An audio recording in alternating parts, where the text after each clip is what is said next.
Understanding stage of existence of ultimate reality. अस्तित्व का अनुभूति बाद में, अस्तित्व का जानकारी हो, शिव ही सत्य है, शिव ही परम है, शिव ही सुंदर है, ये बात तो पहले बिंदु से अनुभव। दूसरा बिंदु से ये तुरीय आदि अवस्था है, ये शक्ति है और एक बीइंग का स्टेज, यानी बीइंग माने अनुभूति का स्टेज है। इसको थोड़ा और विस्तार से समझो, इधर बैठ के बताता हूँ। जागृत स्वप्न सुषुप्ति में होने वाला अज्ञान से बाधित जगत का कार्य जो है, जगत का कार्य मैंने कैसा है, भौतिक जगत में हमारा उठना चलना मिलना, खाना पीना, धन कमाना, पत्नी पति साथ रहना, बच्चों को जन्म देना, ये सब अज्ञान का भूमिका रहते हैं। ज्ञान का भूमिका क्या है?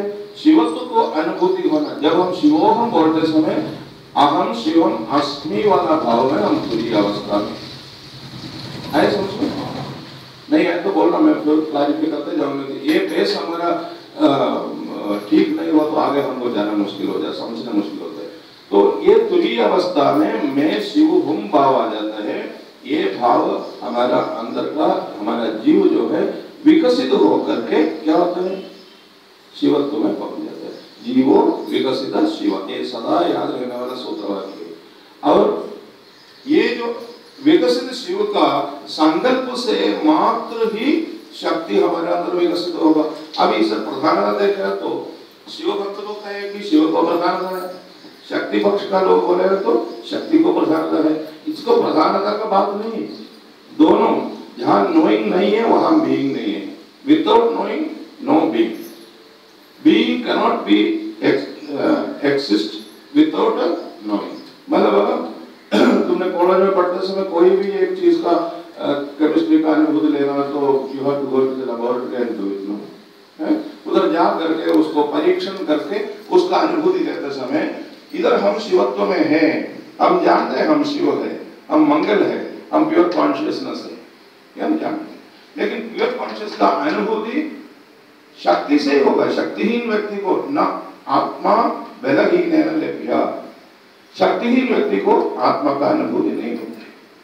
तो यह क्या होता है, शिवत्व का थियरी समझने के मात्र हमको पूर्णता नहीं आएगा, तो शक्तित्व को भी अनुभूति लेना, शक्तित्व को शिवत्व को साथ लेकर के, जो कल करे शब्द कहा उसी को बोले शिव शक्तिया युक्त कहना, तो ये दो बिंदु लगा तो शिव शक्तिया युक्त हो गया। And you know one thing, these two bindus are colliding together, then it happens either like this or like this. हैं? हमने सामान्य से अर्धनारीश्वर का चित्र देखा तो कैसा होता है, वाम भाग में शक्ति, दक्षिण भाग में शिव, आधा ऐसे लाइन खींचा हुआ बाटा होता है, उधर रखा है? तो वो शक्ति, वो शिव भावनात्मक रूप में रहने के कारण अनुभूति जन्य नहीं होते। इसमें अनुभूति में होने के लिए क्या होना है, इस प्रकार देखना, who is dominating whom, neither Shiva और शक्ति not dominating each other। Shiv Shakti को या शक्ति शिव को डोमिनेट नहीं करता है। सामान्य व्यवहार में तुमने पति पत्नी, व्यवहारिक जीवन में पति पत्नी को डोमिनेट करने जाएगा, पत्नी पति को डोमिनेट करने जाए तो परिवार को अलग हो जाएगा, होता नहीं होता। अभी देखो यहाँ तो परस्परम भावये शब्द है, परस्परम भावये, एक दूसरा का पूरक है।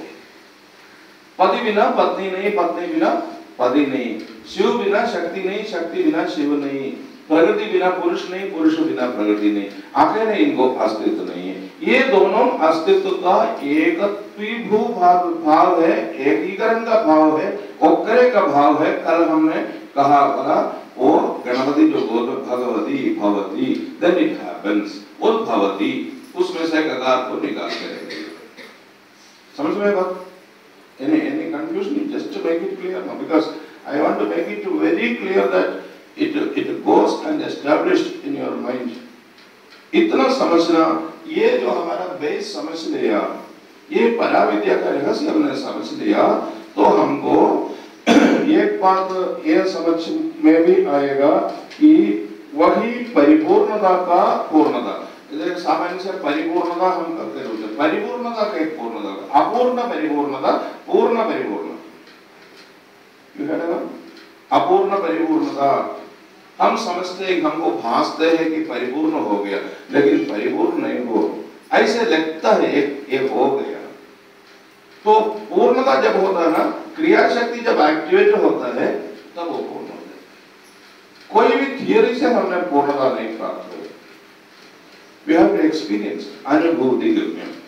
तो शिव शक्ति संयुक्त अवस्था सौ का रूप में रहते हैं, तो बिंदु का रूप, दो बिंदुओं का एकत्रीकरण रूप में रहते हैं। मैं आई ऑलवेज कंसिडर दिस, मैं इसको कंसिडर करके जाता हूँ, लेकिन बाकी सामान्य लोग तो ये कंसिडर करते हैं। इसका मतलब मैं असामान्य है ऐसा नहीं है, मेरा अनुभूति इसका ऊपर है। इसलिए इसमें कभी वाइट या शिव भाव ऊपर शक्ति भाव नीचे, कभी शक्ति भाव ऊपर शिव भाव नीचे, ये एक निरंतर रोटेशन होता है। और एक बार ऐसे होता है कि हम झुकते हैं। Now I am going to make another drawing with this Anand जरा साफ करिए मॉनिटर में।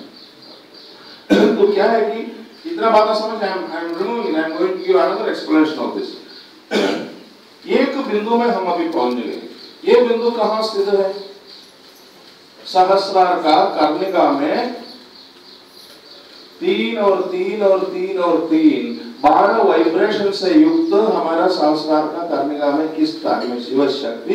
इसलिए तो हमने वो मुद्रा करके ओम गुरुभ्यो नमः इत्यादि बोलते हैं। ये गुरु का 3 भाव उधर है। तो अभी आप देखिए, मैं आपको एक दूसरा ड्राइंग से ट्राई टू एक्सप्लेन।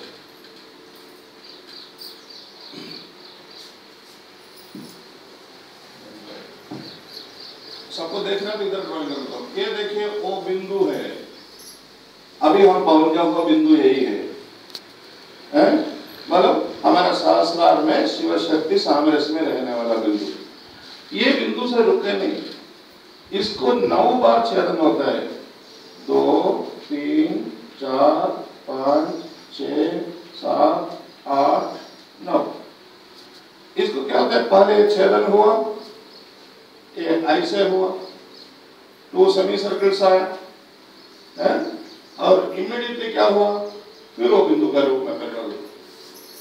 जरा ठीक से समझना, ये बिंदु छेदन का क्रिया से या साधना का परिपक्वता से ये बिंदु जब 2 हो जाता है, first it becomes 2 semi circle. Okay, I think you are getting. Then immediately it comes together and it becomes another bindu. This bindu is this bindu. Okay. Again it breaks. Again the same thing. 2 semicircle or another bindu. This bindu is this bindu. It happens again. ये क्यों होता है मैं अभी बताता हूँ। This bindu again this bindu. It breaks.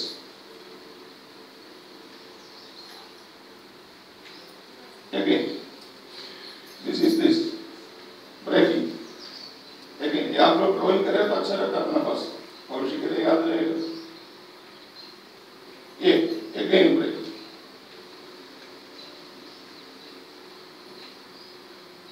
Again, so it comes here. Again.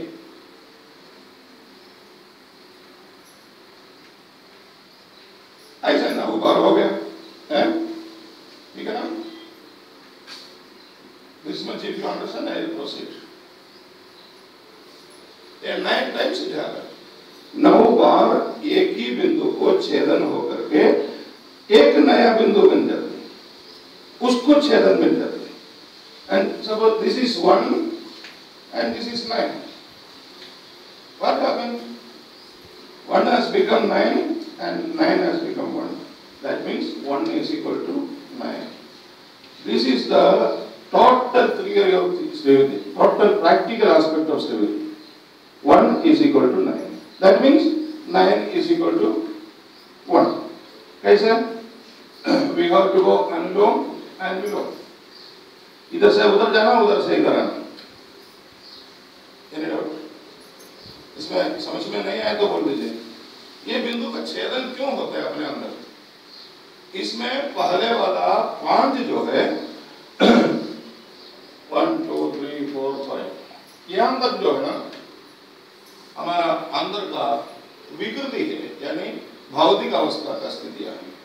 उसके बाद 3 है प्रकृति है, ये 3।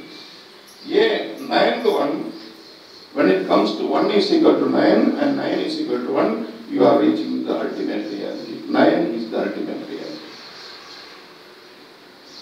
ये बात समझ में नहीं आई क्या? पहले तो काफी हो गए, इतना बात समझ में आया क्या? एक बिंदु भिन्न भिन्न भाव में अपना अंदर अपना साधना के जरिए अपना विकृति को नाश करते हुए ब्रेक करके 2 अर्थ भाव बन जाता है, अर्थ सेमी सर्कल बन जाता है।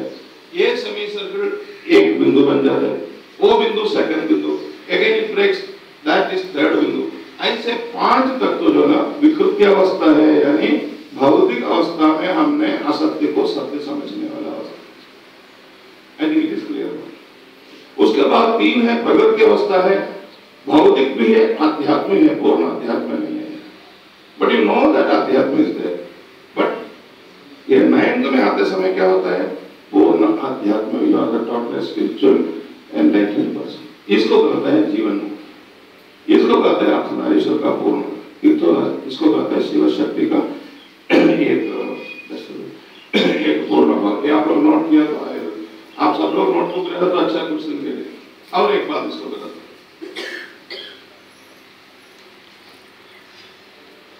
Now let's go back to that same बिंदु। ये बिंदु कहाँ है बोला? अपना संस्कार में, कर्णिका में। इसको वाइब्रेशंस है 3 इधर के लिए, 3 इधर के लिए, 3 इधर के लिए। Vibrations it never goes straight, it's always वर्तुलाकार। मतलब इसको क्या कहते हैं इंग्लिश में? वर्तुलाकार में। ये टोटल 3 + 3 + 3 + 3 12 हो गया ना? 12 में कितना हुआ? 3 हो गया है। 2 + 1 3। ये है हमारा इच्छा शक्ति, क्रिया शक्ति, ज्ञान शक्ति। ये है हमारा महाकाली, महालक्ष्मी, महासरस्वती। सौंदर्य लहरी का सबसे बड़ा रहस्यमय बात 4th श्लोक में 100 शब्द मात्र में शंकराचार्य ऐसा निश्चित किया कि कितने बात रहे उसमें। प्रणत जन सौभाग्य जननी बाद में आते समय तो ये प्रणत जन के लिए 100 से भाग्य को जनित करने वाला, अभी नेक्स्ट 100 में आपको बताता हूं। ये 3 में आना हमको कैसे? जैसे एक आटम, इलेक्ट्रॉन, न्यूट्रॉन, प्रोटॉन, ऐसे एक आटम का लिखना नहीं होगा, या ऐसे भी लिखना पड़ेगा। मूवमेंट्स का करना सब बोलिए, करेक्ट है कि नॉट? ये आटम को विभाजित होते समय 3 रूप में होता है, एक ट्रायंगल बन जाते हैं। अभी इसमें कई बार विद्युत जनों का तर्क होते हैं, ऊर्ध्व को ट्रायंगल लेके, अधोम को ट्रायंगल लेके। आटम को 1 2 3 हमने कहा ना, 3 बिंदु आ जाते हैं ना। ये आटम का विभाजन में महाकाली, महालक्ष्मी, महासरस्वती रूप है ना, वो 3 बिंदु का रूप में एक ऊर्ध्व ट्रायंगल में परिणत होता है या अधो ट्रायंगल में परिणत होता है करके तर्क है। तो मैं तुम लोग से पूछता हूँ, तुम लोग क्या समझा अभी तक? ये ऊर्ध्व त्रिकोण है, शिव त्रिकोण है क्या? शक्ति त्रिकोण में आटम का 3 हो जाता है? नहीं, पहले शिव त्रिकोण का है, ताकि वो थियरी का अवस्था है? और शक्ति त्रिकोण में आसमान प्रैक्टिकल, फिर ये दोनों मिलकर के षटकोण मिलते समय तो हम बन गए हो। समझ में आया बात? तो इस प्रकार हम इसको, ये वाइब्रेशन को, 12 वाइब्रेशन को समेट करके एक आटम का रूप में निरंतर ऐसे चलायमान अवस्था, ऐसे मूवमेंट्स चलते रहते, तो इसको फिर उस बिंदु का बिंदु, that's a very important thing. बिंदु का बिंदु है कैसा होता है?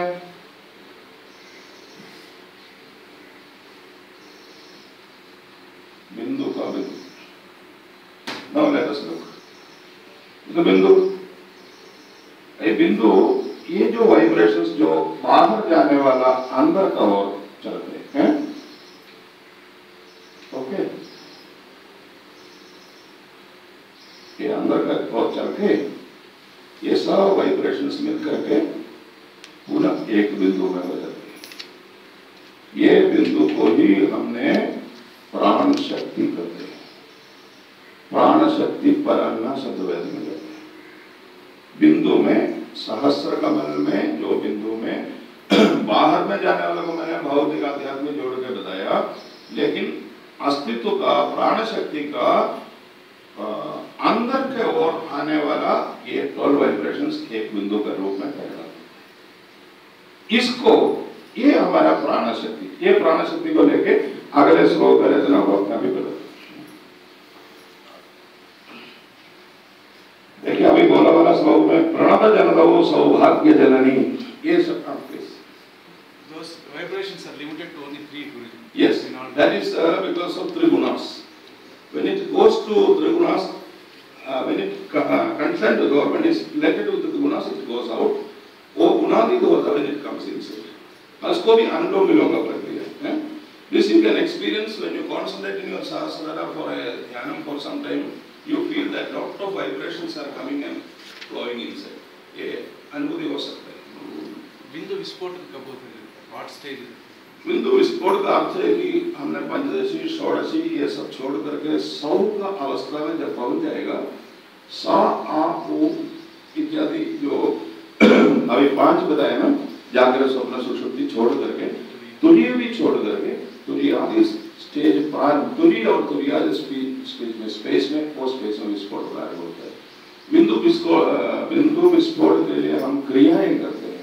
वो क्रियाएं प्राणायाम का प्रक्रिया से प्राण को ऊपर उठा करके आ जाता है। मैं प्रणव सौभाग्य जननी का साथ बोल जरा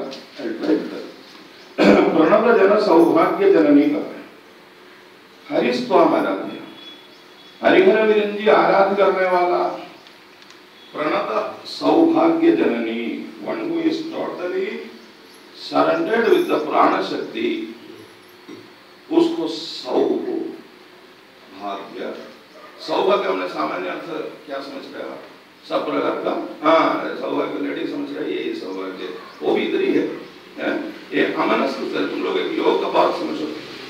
तुम लोग जो पति का रक्षा के लिए जो ये जो सीमन सिंदूर लगाता है ना, उसको सौभाग्य सीमन सिंदूर सौभाग्य सिंदूर लगाता है ना, ये कहाँ है? अमनस्क स्थिति है, यानी मेरा मन नहीं है, ये स्थिति में होता है। पति का रक्षा के लिए बाह्य दृष्टि से ये सौभाग्य जननी। भाग्य किसको कहते हैं? समाधि का अनुभव को भाग्य कहते हैं। बाकी सब दौर्भाग्य। मैं आपको बताता हूँ, बाकी दुनिया में सब दौर्भाग्य, समाधि का अनुभूति मात्र भाग्य। और ये सौभाग्य है ना, अभी ये जो बोला वाला पूरे का पूरा वाइब्रेशंस अंदर की ओर जा करके एक नया बिंदु परिणत हो जाते हैं। वो बिंदु है आप लोग इधर डाल रहे हैं अमनस्क स्थिति में, लेकिन केवल लेडीज के लिए नहीं है। हमने दक्षिण भारत का जो श्रीविद्या उपासक ना, 2 इधर का प्रथा है, और षोडशी का ऊपर चलने वाला इधर एक तिलक लगाने का सिस्टम कभी देखा है क्या? कई बड़े बड़े ब्राह्मण लोग तो ऐसे चूड़ियां सब डाल करके आते ना, they used to call this. तो ये सौभाग्य जननी का अर्थ क्या है? आत्यंतिक स्थिति में, परमात्मा स्थिति में हमको पहुंच जाने वाली जननी, यानी मातृभाव में मात्र एक बच्चा को पूर्ण रूप से पहुंच जा सकता है। पितृभाव में क्या होता है? संकल्प आदेश। पिता को क्या काम है? व्यवहार में आप देख लो, तुम पुरुषों को क्या काम है? ये होना, खर्चा